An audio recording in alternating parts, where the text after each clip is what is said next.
Alrighty, ladies and gentlemen, DSP here, and welcome back. This is part 2 of Ask the King, episode 75 for March 28th, 2019. And if you did not see part 1 and you're watching this on demand on YouTube, part 1 should be live on this very channel. So please go check that out first. I am basically wondering if I should continue doing Ask the King, and I really want your feedback because it seems like the questions and everything are dwindling. In fact, I'll be very honest with everyone. For the rest of this show, typically this show runs like 3 hours. I've got one more question from the forums and like 5 or 6 questions I took off Twitter, and then we're pretty much done. So I'm going to be fielding questions from the stream chat. But it seems to me like this show really, I answer your questions on a daily basis. So there really aren't that many questions left. There's no more burning questions you guys have. You get your answers daily. Or as someone ACK actually said earlier on in the show, with a cheer, I believe he said this on pre-stream. He actually said, people have been asking you questions for 9 years. At this point, we know everything, or we could go back and watch an old show. It's very hard to think of an original question that we would want to bring up or ask, you know? And I understand that. So, all right, guys, let's go ahead and let us continue.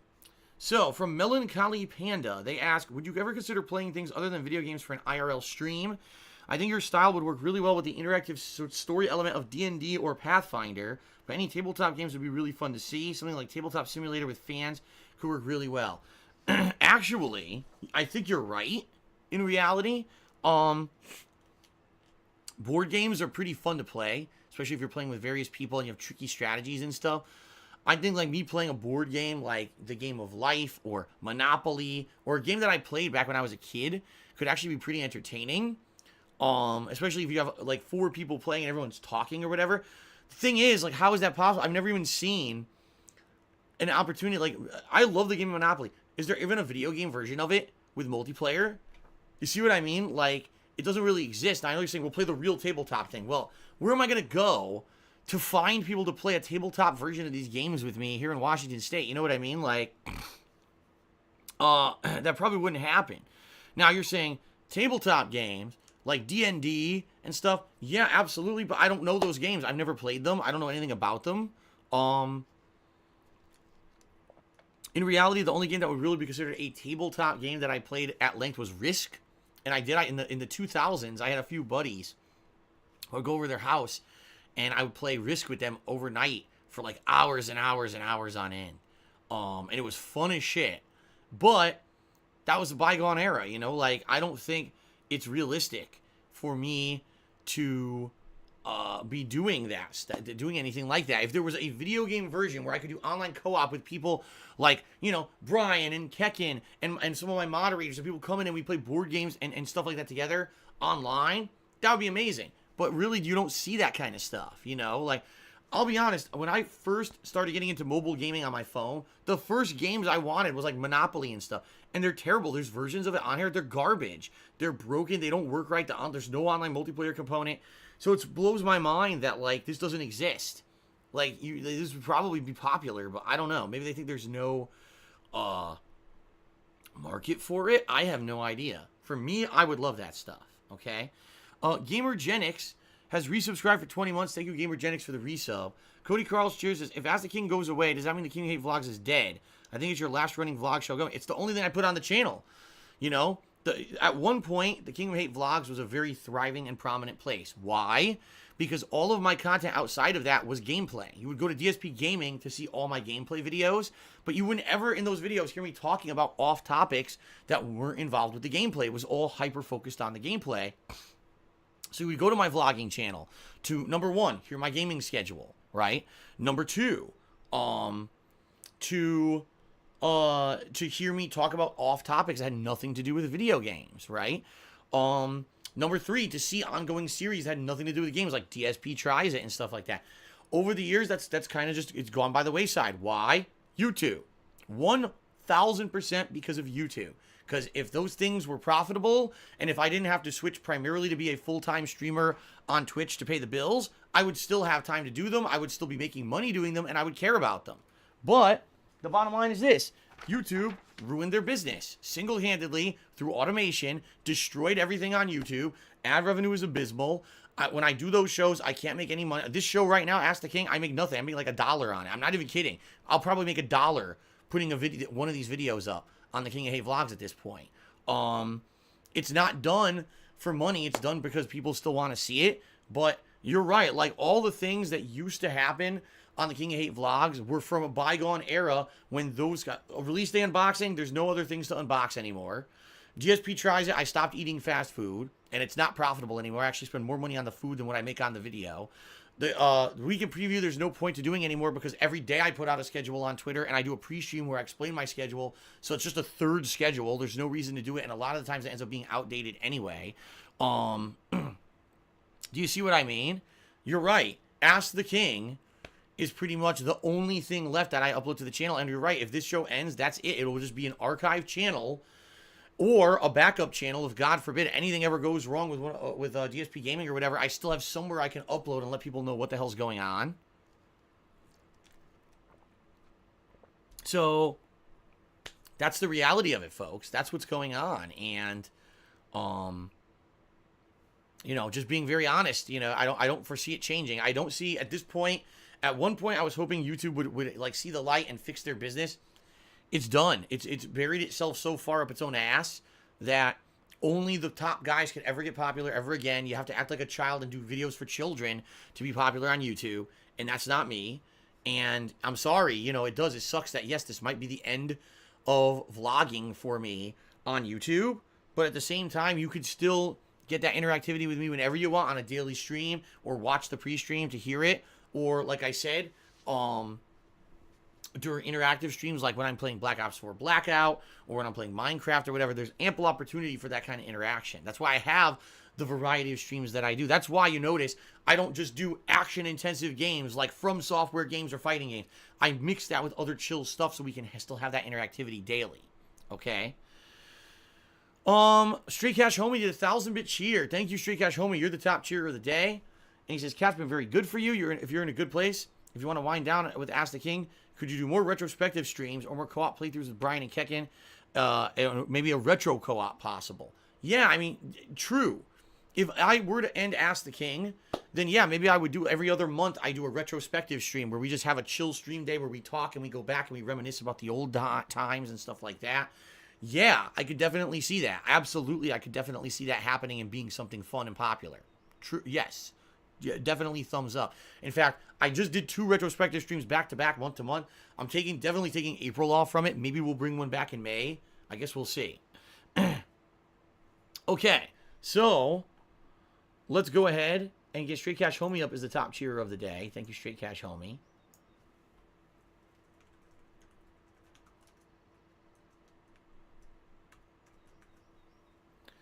I mean, even as you guys can see, just this show in general, you know, as a show that people watch on Twitch, profitability-wise has waned too. You know, when I used to do Ask the King, people would come out in droves to watch because it was the only chance you would get for me to answer questions. And, wow, Phil answered my question. And then they would, you know, cheer, sub, or tip in celebration. And now it's kind of like just very, like, people are saying, oh, the questions on this show suck. Well, I didn't ask the questions. You see what I mean? And that's what I mean. Like, maybe this show really has, at this point, run its logical end, you know? All right, so anyway, all right. So now we're on to the Twitter questions, everybody. We start off with My Name is Zway, who asks, when dealing with heartbreak or depression, what was your inspiration to keep going? I know your moniker is to use the hate and fuel it for positive energy, but what did you do in the first place to recognize these positives? See, for me, I'm the kind of person that, like, I really am 100% the kind of person that when I get told something, you must do that, you must abide by this, you know, you did that wrong, do it this way, do it right. You must justify to me that is the case and show me the light and say, this is why. Okay, and if you show me the light and I understand, okay, but there's been many, many times in my life, you're not good enough, you'll never succeed, you're doing stuff wrong, you're going to screw up, you're bad, and blah, blah, blah. And when that happens, I'm the kind of person that I don't take that and put it into a ball and hold it inside and just get sad about it or upset about it and get depressed. I use that to fuel me. I get angry. I do. I legitimately get angry when that kind of stuff happens. And then I basically say, okay, what I'm going to do now is I'm going to take all that shit that I just ate, you know, that I heard for so long, and I'm going to use that to fuel myself to now be successful or get past what they told me I couldn't do. Let me tell you guys, with competitive Street Fighter, this is one of the things in my life. People used to tell me, you're good, but you'll never be great. You're never going to win a tournament. You're never going to be top. You're never going to do any of that. You're not good enough. And the truth of the matter was, when I was younger, I didn't have a lot of time to play. Like maybe once or twice a week, I would have time to go play with my friends and practice. And then I would go to a tournament and I would do okay, but then I would lose. People were like, haha, see, you said you're so good online, and then you come here and you fail. I'm like, well, I lost because I saw 3 different things here in person in the tournament that I'd never even come up against ever back in Connecticut where I play, you know, and I couldn't adapt on the fly. Maybe if I had more time to travel and more time to practice and more of that, I would have done better. But basically, it was always people kind of saying, haha, you'll never do well. And for years and years, I kind of used that as my motivation, that finally in the mid-2000s, when I was independent enough to be able to do what I wanted, and finally I could travel whenever I wanted, that I traveled enough and saw enough and played enough to get the experience under my belt, to place at EVO, to win multiple tournaments, and to become a known person in the fighting game community, despite the fact there were still people who, with tournament results and everything, would say, you still aren't good, here's an excuse why that win doesn't count, here's an excuse why this placing doesn't count, you know? I always use that as a way to motivate me. Now, you're right. I could have been the kind of person that I just took that. I said, I'll never win. No matter, even when I win, I lose. Because even when I win, I still don't get mainstream recognition because people still hate on me. But I kind of didn't. Instead, I turned that into more motivation to just keep going. And that's how I was able, for about a 3-year span, I was one of the top players in the country in Super Street Fighter 2 Turbo. No matter what version was out there, whether it was PS1 or Xbox 360 or PS2 or whatever version of the game you want to talk about, I was tops at those games for about 3+ years because of that motivation that I gave myself, okay? Today, in the modern era, when you're talking about my YouTube and now my Twitch streaming presence, are you kidding me? You know how many people out there are against me? You know how many people have made it a meme and a virally popular thing to hate on DSP and make fun of DSP? But I'm still here. I didn't fucking go anywhere, right? I'm still here. I still have a following. People still tell me on a daily basis that what I do is worthwhile. So all those years that people told me you're doing it wrong and this and that and you suck and you should just go away, and you know, and then people just literally making shit up about me, insulting me, I could have given up, but instead, again, I use that. I say, if I give up, if today I quit, and I say, you know, this is it, I can't take it anymore. Oh, by the way, I forgot to update total tips, didn't I? Oh, no, I did. Never mind. And I said, I'd throw it in the towel. I can't do it anymore. It's too much harassment. It's too much stress or whatever. I honestly feel that basically number one, am proving the haters right. And number two, I'm letting down all those people who over these years have come out and supported me in droves, in so much support and strength and everything.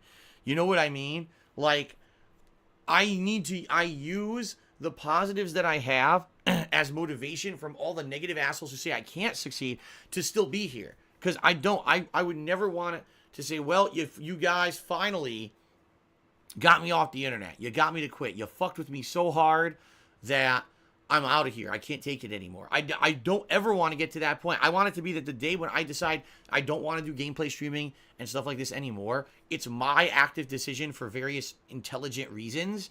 It's not I throw in the towel because there's been so much negativity and harassment thrown my way that I can't take it anymore. But I seriously feel like this whole journey, this over 10-year journey, has been such a crazy thing, and that I need to keep going. I need to, despite all odds, despite financial issues, despite trolling and actual legitimate harassment against me on a daily basis, I need to just keep fighting and keep going because it inspires people. People have legitimately told me over the years I inspire them because of all the shit that I've been through. I can get through the shit that I've been through. They can get through the shit that they're going through. Okay? So that's what I need to do. You know, that's just what I need to do. I need to focus and keep the course. And what I got to do, I got to keep going, you know. And that's kind of what I use as my motivation. My name is Way, you know, like, despite the fact that there's all these negatives, I still try to say there's still tons of positives. I never would have met Kat and been with Kat if it weren't for the shit that I've been through over the years. You know, there's a lot of positive things that come out of all the negatives, so. All right, Dope Soap Cheered, he says, did you know Ninja was a pro Halo player before Fortnite? He actually averaged thousands of viewers as well.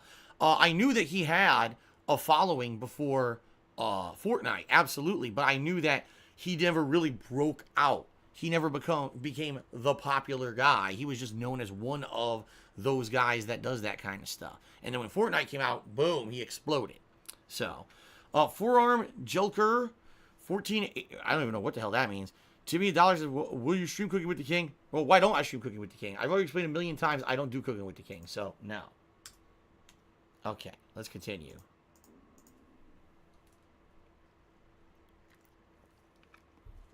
All right, the next question is from This Heat Inside.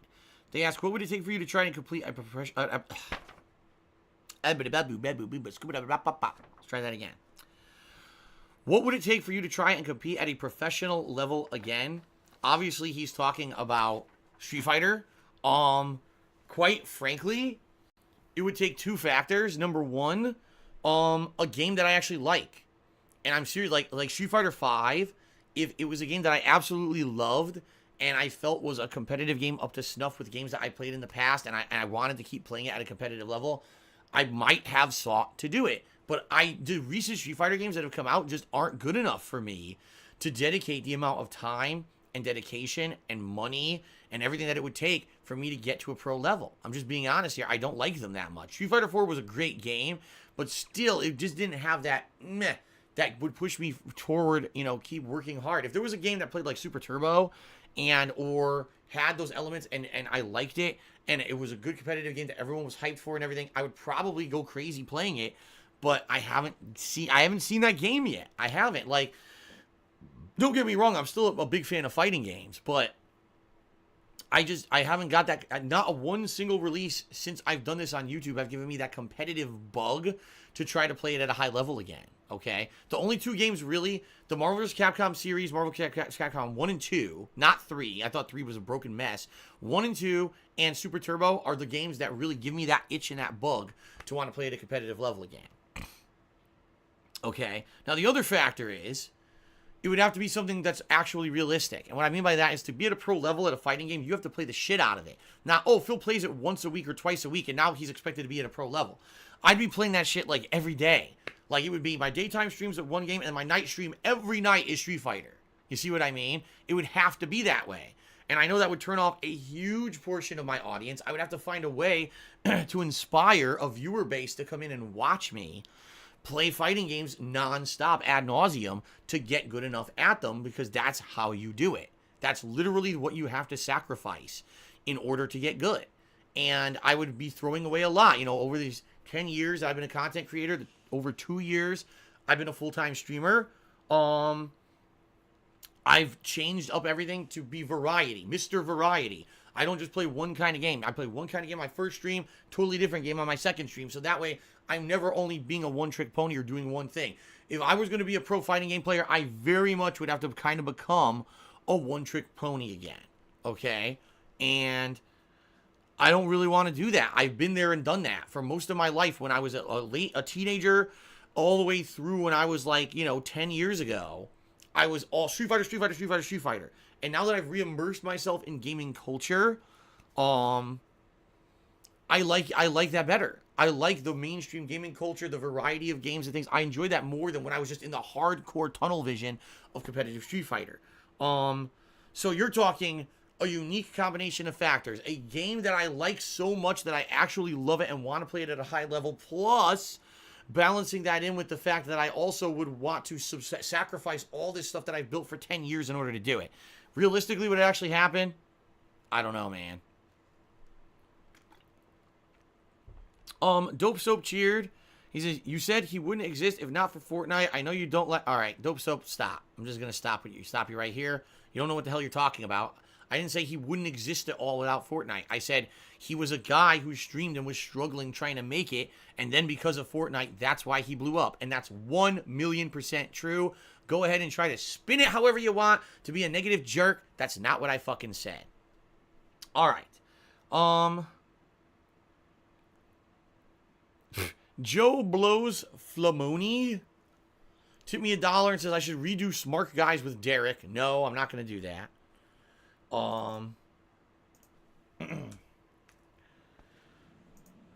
And Battle Duck 9000 just subbed for 30 months. Yes, 30 months, ladies and gentlemen. And he says, just finished watching the Walking Dead gameplay. He's talking about the conclusion of the Walking Dead that I did a couple nights ago. He says, damn, the lack of manpower really showed. You could see that they did a quick filler for parts of the story just to get the game done and out. Yes, they did. I was incredibly disappointed with how they ended Clementine's story. It was very poorly written, and even though I'm happy that it had an ending, the ending was incredibly disappointing.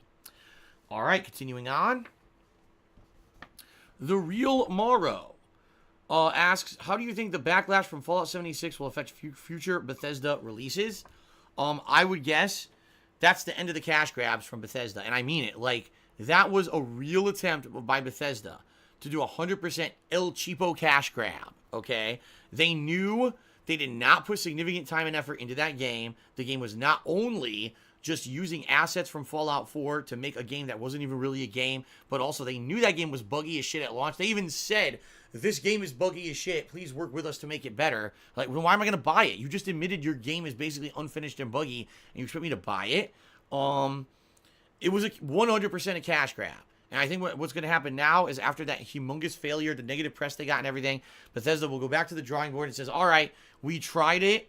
It didn't work. We're just going to have to work on putting out these quality games from now on because we can't do cash grabs. They don't work. But I could be wrong. You know, you could have Fallout 4 Battle Royal coming next year. Who knows? Bagel Goose did 100-bit cheers. If you could have any sponsor, what would you want? I honestly have no idea. Like, for the stuff that I do, maybe a fun gaming controller, because I've been complaining recently about response time in gaming controllers. So maybe one of the pro-level gaming controllers that has better response time. I'd love to try one and use it in gameplay videos and stuff. Definitely that could be some kind of a drink or snack or something for when I'm gaming. Could be good, I guess. Probably that's about it. The only thing I can say is like a gaming chair. I don't really believe in them that much. I have one now, and it's not very good, quite frankly. I don't think it's any better than any other office chair. You know, I'm trying to think what other stuff could I possibly sponsor, you know? So, I don't know. Kill Bill 216 Charity says, watching your Assassin's Creed Odyssey playthrough on part 33, loving it. Did you play the DLC? No, I did not play any DLCs for Odyssey, but I did love that game.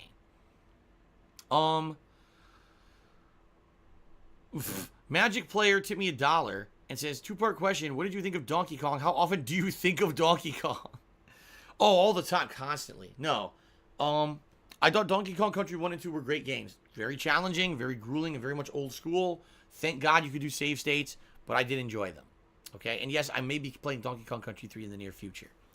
All right, what I'd like to do now is give some shout-outs to the patrons. The patrons who in the past few months pledged either $10 or more. So thanks very much to the following people. Peanut Brother, Uncommon Sense, Villix, Fallen 1570, Big Tone 995, Infinite 55, Casey Wood, Planet Jeff, Thomas McDonald, Sean Given, Last Rambo 341, QPZMWN, David Denmark, Relique, Stormforce Gamer, Richie 7, Jacob Hendricks, Show Krayos, Steven Slater 007, Michael Denealt, Ghost, and Hank Duma. Thank you guys and gals very much. All right. Only a few more questions to go, guys, and then I guess I'll open up the stream chat for the end of the show. So, next question is from Fantastic Max. He says, when was the point at which you became the King of Hate? It was the early 2000s, all right, and I was trying to make a name for myself in the fighting game community. It was the very first time when basically the fighting game community kind of became global because of Shoryuken.com was a very hotbed at that time. When Shoryuken.com forums was like the place to go discuss fighting games and post up about your local tournament and stuff like that. Shame they don't even exist anymore. But yeah, like it was the thing, the hot thing. And at that time, I had made my name DSP or Darkside Phil, and I talked a ton of shit to everyone. I was one of the most prominent shit talkers in the entire community. And so, that being said, a lot of people didn't like me. It was funny, though, because at tournaments, I would always do good. I wouldn't win, but I would always do pretty good, and people actually did acknowledge, those who actually played against me would acknowledge that I did actually have some skill, okay? But yeah, people were being, pretty nasty to me at that time and didn't like me. And I basically said I would use that hate to motivate me to do success, okay? And it was funny because at the time, there was a website that was made by only a small inclusive group of West Coast gamers, and they called themselves the Top Players, and they made this website, topplayers.com. Now just think about this. They went out of their way, not even like the top tournament players, just people who were maybe like 10 people on the West Coast who thought they were some of the best players in the country. So they made a website called topplayers.com that had their names and profiles and stuff of shit that they did, and they would try to post up videos and stuff. Keep in mind, in the early 2000s, there was no YouTube. So it was very primitive, and all websites looked like shit or whatever. So I went out there and I said, oh, you guys think you're the top players, huh? Well, guess what? I made a parody website called tophaters.com. And what this website did was completely rip them a new asshole and made fun. It was a complete parody spin of what they were doing. And then I added in articles about cosplay and stuff that were really ridiculous and over the top. And it ended up becoming way more popular than the Top Players website. Like, I was getting tons of hits and views. Everyone was checking out my site. And it was hilarious because now they hated my guts that I would do that, right? But that was it. Like, at that time, I basically became the guy in the community who would be a very outspoken guy about anything. If someone was being an asshole, I would call them out. If Shoryuken.com did something underhanded at EVO, I would call them out. And so I became the big mouth of the community at the time. And some people loved me for it, and a lot of people hated me for it. So like I said, I would take that hate that all of you have, and I will spin it into motivation so that when I actually go to a tournament and I play, I can actually win. So yes, at one point I acted like a troll, absolutely. At one point I acted like a troll when I was much younger. I mean, early 20s was when I was like that. And then about the mid-20s, I wised up. I said, I don't want to be like that anymore. I would rather stop being the jerk who insults people and calls out people and creates drama, and instead be the guy who toughs out through the drama and perseveres and becomes kind of a figurehead. And I did for a while. Around the mid-2000s, I was a figurehead in the Street Fighter community on the East Coast. A lot of people trusted me to be an authority on games like Super Turbo. I ran major tournaments like the East Coast Championships, as well as many other smaller tournaments in the New York, Connecticut, New Jersey area, and became well known as a well-respected figure on the East Coast for about 3-4 years there. Okay. Continuing on, Master Saru says, let's talk books. What are some of your favorite books that you've read throughout your life? Have you read books like The Outsiders and Lord of the Flies? Oh yeah, I absolutely did. Read a lot of the classic books that you would probably know of, like the Lord of the Flies, Huck Finn and Tom Sawyer, all those classic books that you have to read in school. I've read. But for me, the books that I really liked when I was a kid, I liked books from a guy named Brian Jacques, who made a series of books called the Redwall series. And the Redwall series was about animals that were basically humans. They were anthropomorphic animals, and they lived in Britain, and they had like an abbey where they all had different roles. There was bakers, there were soldiers who defended, there was people in government, and then there were castles and stuff. It was crazy. It was like it was like Game of Thrones with animals, because animals would die and be brutally murdered and stuff. It was pretty crazy. So I really liked that series when I was a kid. Then when I started getting older, I liked Michael Crichton books a lot. Then I like Dan Brown. I have some of his stuff. And of course, George R.R. Martin. I started reading Game of Thrones. But I haven't read anything in a million years, so. Okay. And the last real question that we have here is from, how the hell do you say that name? Utzedi Butzi? Anyway, they ask, Neo or Sekiro, your opinion.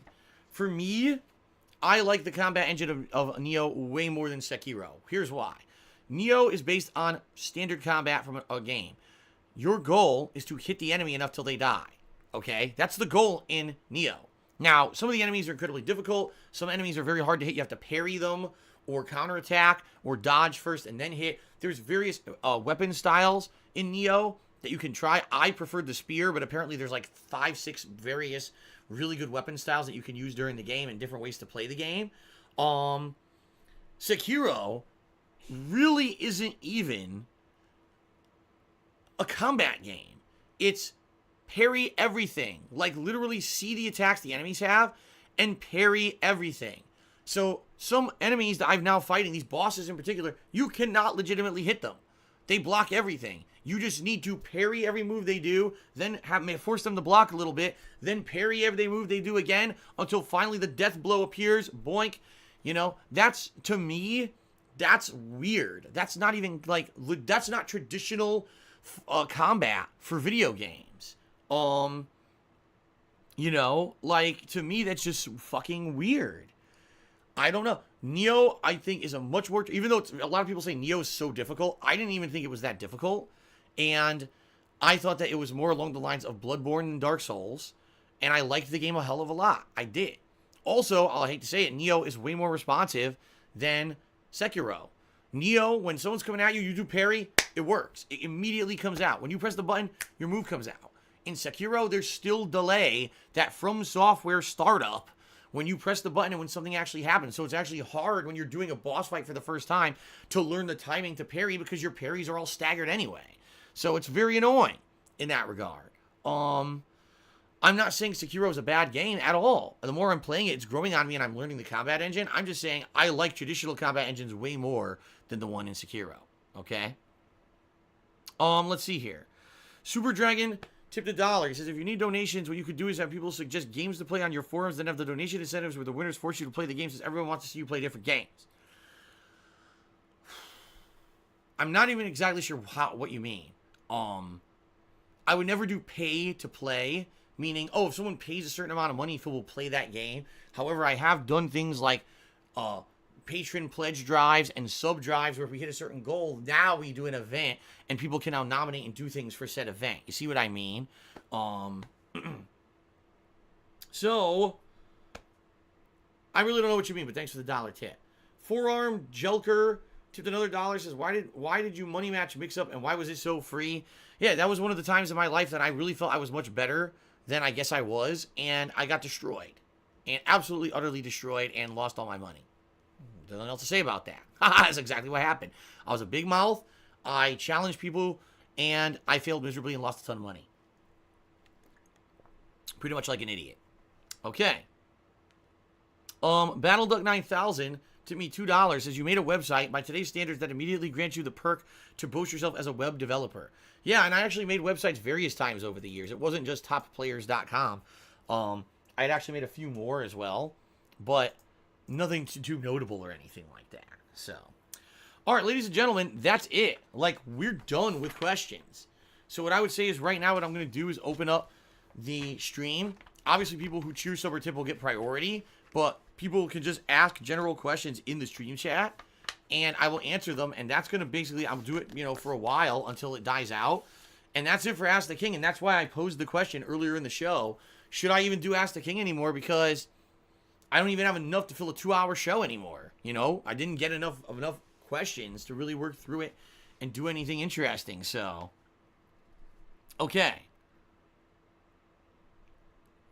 Adrenaline Dragon says, why do retro games not do as well as new games on streams? I mean, that's a no-brainer. People always want the new hotness. They want the new hype thing. I want to see how that new game is. I want to see how Phil reacts to that new game. Retro games, if someone really likes me as a player and really likes the stuff that I've done over the years and wants to see a game that I played from my childhood, maybe that I love, or play a retro game that I never played before but see how I react to it, then those things get popularity. But for the most part, a lot of the mainstream audience are just about the new. They don't care about the past. They don't care about where we came from. They only care about where we're going. And so, I hate to say it, but yeah, sadly, when I play a lot of retro games, for example, you know, playing Super Mario RPG. Here's a game I played when I was a youngster. I love this game. I beat it multiple times in the past. I'm playing it and enjoying it, relearning it and reliving it now for a live audience is incredibly fun.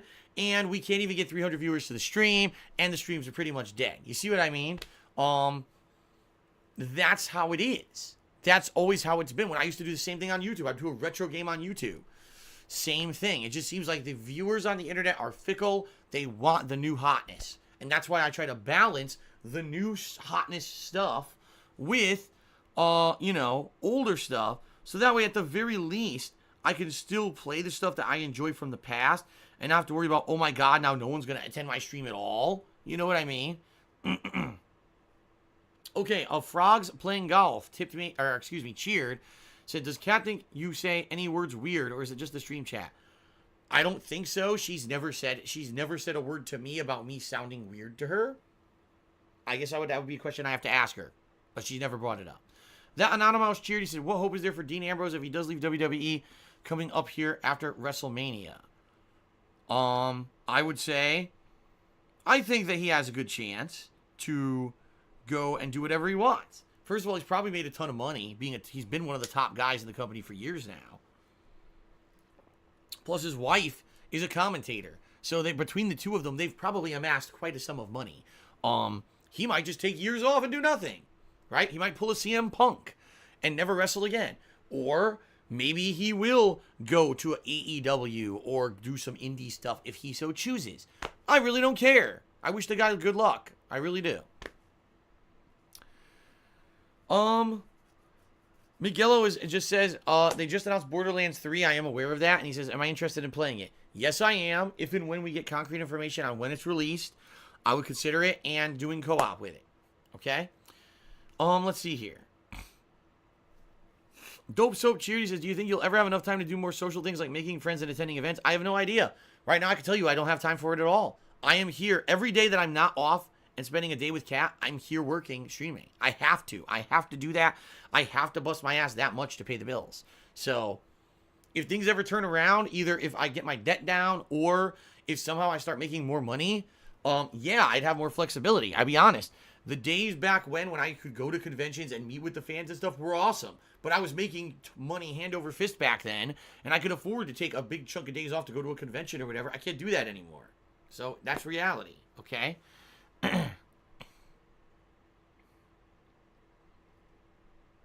Hodor Tark cheered. He says, why don't you do something like crowdfunding for DSP Tries It? Make sure you get money beforehand and make some profit on it. I literally grew up watching these OG shows, and I hate to see them go away. Well, the other thing is, Hodor Tark, that a lot of the reason the shows have gone away is, number one, yes, because YouTube completely screwed them up, the profitability of them. But number two, because I don't do, like, for example, DSP Tries It, okay? I don't eat fast food almost ever. Maybe 1 to 2 times a month now, and when I do, usually I'm eating more healthy fast food, like I said earlier on the show, Baja Fresh and stuff like that. Very rarely do I go and get a fast food burger. Very rarely do I head out and grab Taco Bell or anything like that. You know what I mean? That's what I used to do at least once a week to do DSP Tries It. And that's how I'm losing weight. That's how I'm getting healthier. Is by cutting that crap out of my lifestyle. I'm getting older now. You know, I'm about to be 37 years old in a little over a week, and I can't be doing that kind of shit anymore. You know what I mean? So, you know, okay, could I crowd fund and say, if I raise $500, I will do a series of DSP Tries It videos? Yes, but there's no point to it. I think the problem is, guys, that you have to understand that because of what happened on YouTube and the way that everything has changed, that literally it's the end of that era. And it ended 2 years ago. In reality, it went in 2017 is when I made my changes to be a full-time streamer. It's just been a slow transition now to really go full-time streamer. And I think a lot of people who've been around for a while and watch this stuff long-term, they have they're resistant to change. They don't like that things change. It's life, guys. Things change all the time in life. It's just like you guys said. Do you miss back in the day when you used to have friends who you hung out with all the time and play Street Fighter? Do I miss it every once in a while? Yes. But do I ever want to go back there? No. I like where I am right now with my life. I love it. I love living with Kat and everything that we have together. I wouldn't want to go back to just being some guy playing Street Fighter. You know what I mean? Maybe you feel that way, that you would like to do that because maybe you're in a different life situation than I'm in. But for me, I love where I am and what I'm doing. Seriously, I do. But things change in life and mature and get better or worse. For me, in my opinion, things are much better in my life now. I don't want to be eating fast food every week to do DSP Tries It anymore. You know, I don't. I can't do release day unboxing anymore. I'm not going to go buy physical copies of games to unbox them and have nothing in them and have nothing to talk about. These are just things that change, and you know, that's life. okay? And you either accept it or you don't. I've accepted it. And I hate to say it, my viewership still, there's people like you, Hodar Tark, who are like holding on to the thread of hope that DSP tries it will come back if I crowdfund it because it's all about money. It's not. Times change. I am a different person in 2019 than I was in 2017, than I was in 2015, than I was in 2013, than I was when I started on YouTube.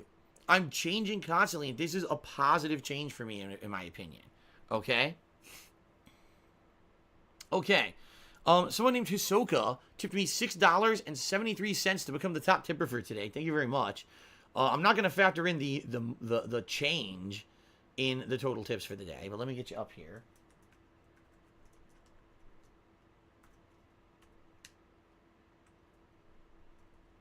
So that's going to be $32 in tips. Thank you. All right. And Hisoka asked the following. Are you going to do a playthrough of Phantasy Star in the future? Possibly. Some people have been saying to me, Phil, did you ever play Phantasy Star? Because you've been playing like older RPGs. You just played Final Fantasy IV, and then you played Super Mario RPG. Have you ever played Phantasy Star? My answer is no, I never did, because that was on Genesis, and really I was an SNES guy, so I missed out on a lot of those kind of RPGs that were all on the Genesis. Would I ever consider playing it? Yes, but would people actually come out to watch? They haven't I'll be honest, they haven't for Final Fantasy IV and Super Mario RPG. I want to say thanks to those who do actually show up and are supportive during those streams, but they haven't been super popular or great. So I don't know if I would ever do Phantasy Star. I have no idea. I would definitely consider it. Okay.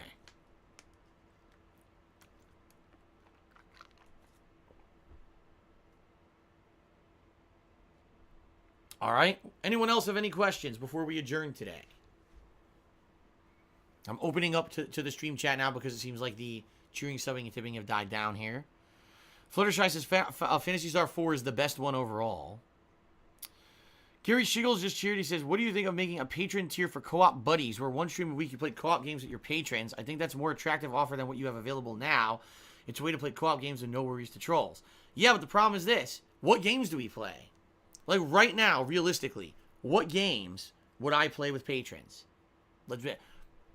Anthem? Oops, the game sucks. No one bought it. No one's playing it. You see what I mean? Like, if there were like a large amount of really awesome co-op games that the patrons want to play with me, then yeah, maybe that would be something I do.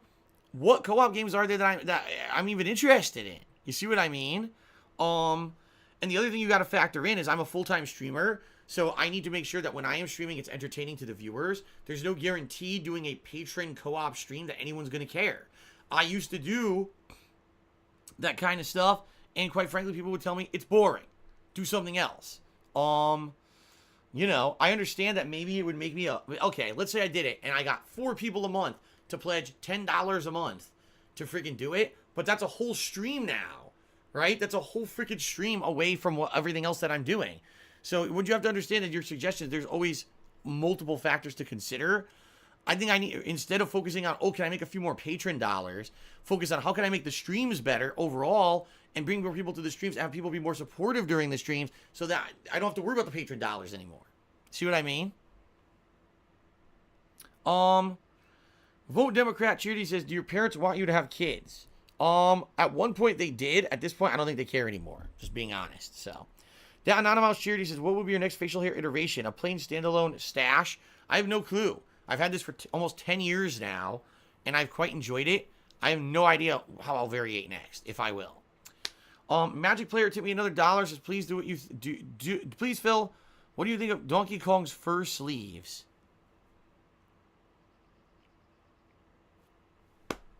I don't even know what's going on anymore.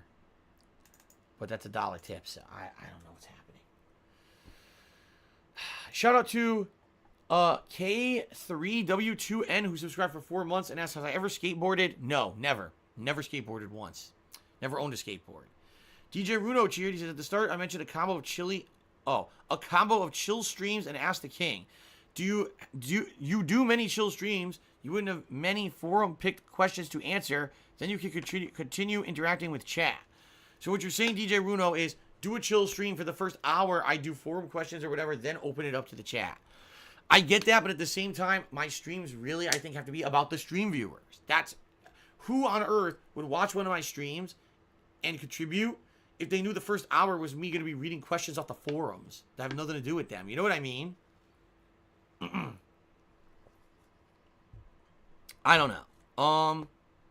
What's your favorite thing about being a full-time streamer, says Cody Carls? Controlling my own destiny, being my own boss, interaction. Number one, the fact that I can play whatever I want, whenever I want. Number two, the fact that I don't answer to anyone as long as I'm not violating terms of service of a website. I can basically do whatever I want. You can't tell me that I did something, you know, not up to snuff or whatever. And the fact that I get to interact with a bunch of you awesome people every single day, and we have fun conversations and everything during games. I get to share those experiences with you. That's a really awesome thing. Very different from when I did the offline videos on YouTube. There were positives to those as well, but I love the interactive streaming much better than just doing videos for YouTube. Break the Glass did 100-bit cheer. He says GTA 5 roleplay is the biggest thing on Twitch now. Have you ever thought about trying it? No. The Quiet Man donated $2.27 and says, why you no play me? The Quiet Man really wants me to play to the point where it's now become a game with its own consciousness, tipping me during streams and asking me to play it. There you go. There you go.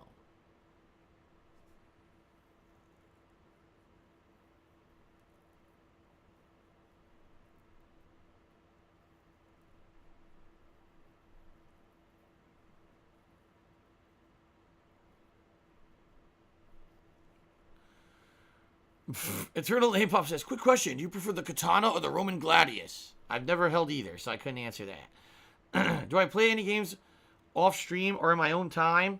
Ask Code Castiel. Very rarely these days. Very rarely. There was a time when I did used to play stuff off stream, and I actually used to play like tons of mobile games. I've even cut down on all of that because most of the mobile games at this point have become pay to play. So I very much don't do gaming that much off stream. Most of the time it's just me hanging out and with Kat and watching some television or something. The little time that we get together, that's what I do.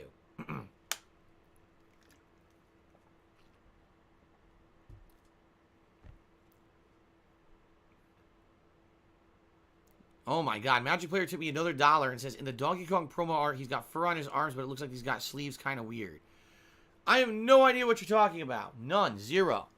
What is going on here? Thank you for the $1 tip, but I don't know how this is pertinent to anything. The Anonymous cheered and said, will we have a WWE 2K20 playthrough later this year? I don't know. I'll be honest, every year I play this game, and every year it's disappointing. Last year was no different. I did play the campaign mode from start to finish last year, but it wasn't amazingly good. It was just, I'd say, passable. It wasn't awful like usual, but it was just kind of passable. So I don't know. If people want to see it and someone donates it or something, maybe, but I don't know if I'm going to drop money on it.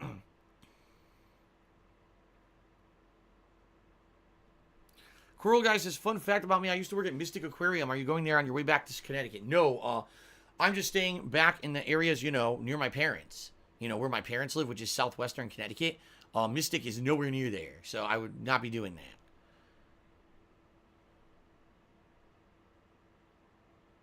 A reflecting God just cheered and said, you just killed undying youth, and what about mankind? I think that's a quote from something, but I don't know what. Okay.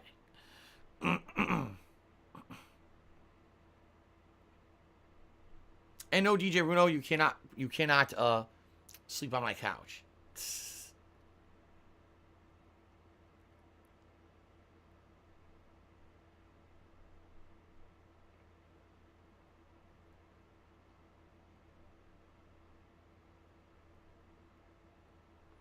Why can't I do a cooking with the king but with healthy meals? 2 reasons. Number 1, because usually I don't cook them. Usually it's Kat. Like today, Kat is going to make us a delicious baked chicken with a breading that's crispy and tender, and she actually seasons it with lemon pepper and stuff like that, and like a veggie on the side or whatever. I don't do that. The thing, I'll tell you right now, I'll be very honest with everyone. Here's what I really can cook. Any kind of a burger, whether it's beef, chicken, turkey, I could fry a good burger, okay? I could do chicken fajitas or steak fajitas as long as I get the pre-made ingredients, and I just do stir fry. I could do an Asian stir fry, same thing. Get the ingredients, do the stir fry. And I can make pasta sauce, and I can make pasta. That's it. That's all I can make. The only thing is make a sandwich. So what exactly do you expect me to make in Cooking with the King? I don't have a repertoire of meals I can make. Kat is the one who makes us our meals most of the time. So I don't know what crazy shit you guys think is going to come out of the sky that I can make for Cooking with the King and why you guys keep asking for it. It's insane. Like, what are you talking about?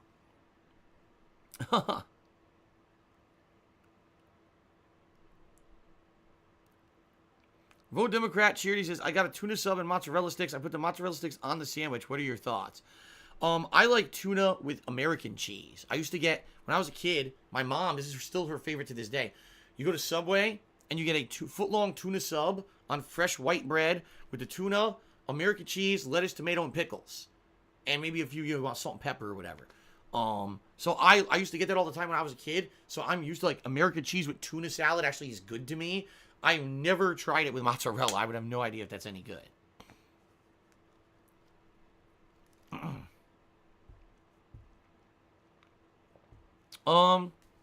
Dude Frozen cheer. Thank you, Dude Frozen, for the cheer.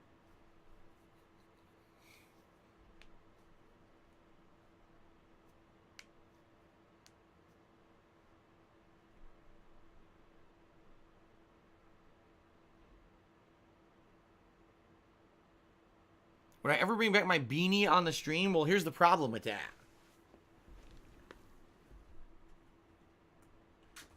I do still have this guy. All right. I do still have my Punisher beanie. All right. Oh my God, he's taking the hat off during Ask the King. I know, this is like taboo for me to do this. So, I could still wear the Punisher beanie if I wanted to. It's a nice beanie. I like it, right? I like the Punisher beanie. I think the other side's actually Daredevil. It is. Oh my God, I never even used this other side. Did you guys ever see this side? Look at this. A Daredevil beanie. It's bright red though, so I don't know how well this would look on a stream, right? But usually I don't wear it because, as you know, I don't do the vlogging and stuff anymore. I used to do vlogging where it would be talking to the camera at length, like the weekend preview, you know, that kind of stuff. But I don't do those videos anymore, so I don't have opportunity to wear the beanies anymore. The other beanie, the Bullet Bill beanie from Super Mario World, I lost it. I used to wear it out, and it was actually one of Kat's visits before she moved in with me last year. We were at the local mall, and I had it. I was wearing it, and I put it in my pocket in my jeans. And then when I went to put it on, it was gone. It must have fallen out of my pocket when I was at the mall, and I never bought a replacement. So that Bullet Bill beanie that was like synonymous with a lot of videos and things that I did over the years, it's gone. I lost it about 1.5 years ago. So there you go. But yeah, I do have a few others too. I know I have a few other beanies around still, but when am I going to wear? I can't wear this. Like, watch this. So, okay, here's a nice beanie. Put it on my head. It's good, right? The Punisher beanie looks good. All right, now, how am I going to do this? I just blocked my headphone. I can't even hear, like, I can't, you know, I blocked the sound. I muffled my own headphones by putting a beanie on my head. So I can't wear a beanie and put on headphones at the same time. So when I'm playing games, I can't wear a beanie at all. The other thing is, it's always hot in my office. So wearing a beanie in this office, I'd be sweating profusely if I was playing games. So, you know, that's why I don't wear a beanie anymore, you know. Primarily, it was for when I was doing videos that I wasn't playing a game with headphones on. I was talking to the camera, but I don't make those videos anymore, right? There's no more channel updates, no more weekly preview, etc.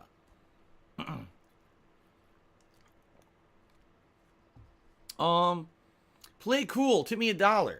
He says, DSP, recently I got the Elder Scrolls Online base plus Morrowind plus Somerset Isles for 21 pounds. I don't know if that's pounds or euros. He says, just for the sole reason of exploring the other areas of the Elder Scrolls series, would you consider getting the game maybe for a chill stream, or do you think trolls would fuck it up? I'm seriously, dude, I have no interest in MMOs. I'm just being honest. I don't really care about them. I know that they are open to trolling and stuff. And so for me, it's not a big deal, and I'm not really interested in it. Okay? DJ Runo Cheered, says, would you do a poorly cooking with the king where you cook a random recipe online and try doing whatever you pick? Afterwards, you have to eat it. Unless it's a health hazard, of course. You never know. DJ Runo.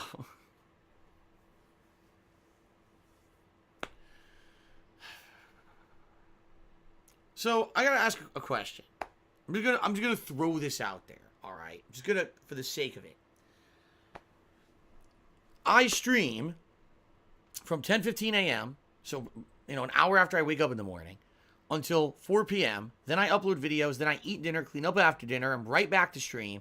And I usually stream till around 9:30, 10 p.m. Then I'm uploading videos, doing social media. So essentially, every day that I'm doing streaming, I'm working from 10 to 10. Okay? When am I going to make this video? Am I going to cook a meal at 11 at night that I might not like? You know what I mean? How is this going to happen? Exactly. Just, I mean, seriously. Give me the explanation. What you're actually asking me, okay, is to, okay, we want to see you do a cooking video, but don't stream instead. So don't stream and actually make money to pay my bills. Instead, make a random cooking video that may or may not be good, a meal that I probably don't care about and don't want to eat. Why the fuck do you want to see me do a cooking video? Like, you're driving me nuts. Oh my God. Seriously, like, what is the big deal about this? What is the big deal about this? I'm here streaming my ass constantly to do stuff for you guys. Why is that not enough? Why now do you need cooking videos? The era of me doing one-off weird-ass videos is over. I am a live streamer on Twitch. Stop this. Stop this madness. It's what it is. It's madness at this point. Oh my God. Magic Player tipped me $1. Says, sorry for confusing Donkey Kong first leave talk. All right, enough. Your boy Lem tipped me $1. Says, are we bros or nah? Sure we are. Battle Duck tipped $1.73 and says, pour the cookie with the king, botched boiled egg. Let's make that happen. Vote Democrat cheered and says, your fans want cooking vids. And Dude Frozen cheered says, if variety streaming wasn't a thing and you had to stick to a genre of games, what genre would you think you would stick to? Honestly, I don't know. I don't know if I could pick one genre, because fighting games, RPGs, from software style games, you know what I mean? Like, I could probably think of a ton of games that are really good and I would enjoy playing at length. But I don't necessarily know that one is the definitive one that I would want to do. That's a really tough question that I don't think I can actually answer. That would be something that I would have to seriously put a lot of time and effort and research into. And realistically, what could I do as one genre and make it work forever? I don't know if I could. I really don't. Okay.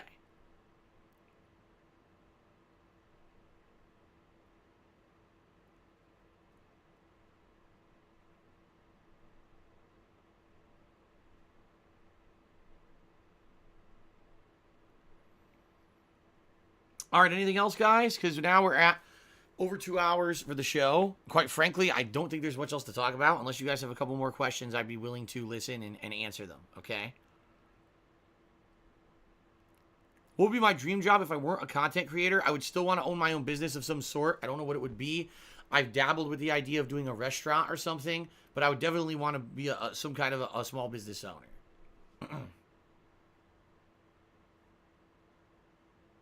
Dude Frozen cheers. What's the most overrated game of all time? Destiny. Definitely Destiny.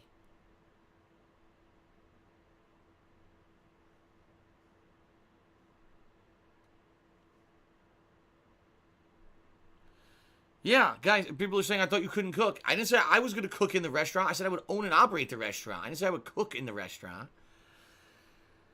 Oh, that Anonymous cheers. What's the most underrated game of all time? The most underrated game of all time. A game that no one really likes, but I like?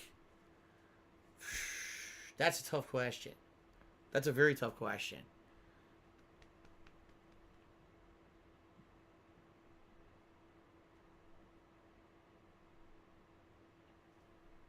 I don't know. I can't even think of one. Have I done any drugs? I've explained many times the only drug I've ever done is smoked weed. That's it.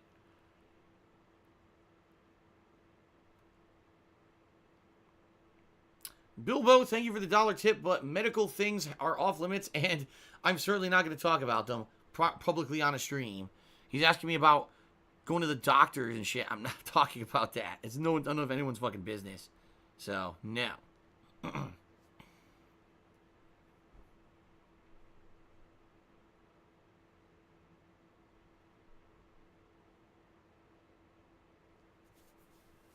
All right.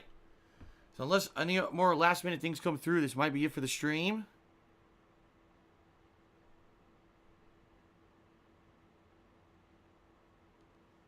Okay.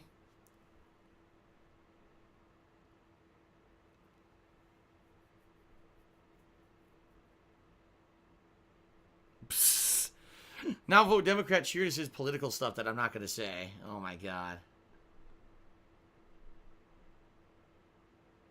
Santiago-san, I don't ignore people who don't attach money to their messages, but I purposely ignore idiots like you who like to say I do, and then I ban them. Like this. It's a lot of fun to lean forward and do that lean-in ban on assholes like you.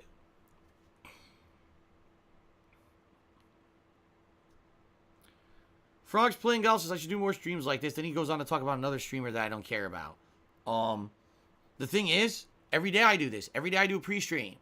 Every single day I do a pre-stream. And I frequently do multiple chill streams a week. If you like this interaction, attend one of those streams and come hang out with me. That's why I do them.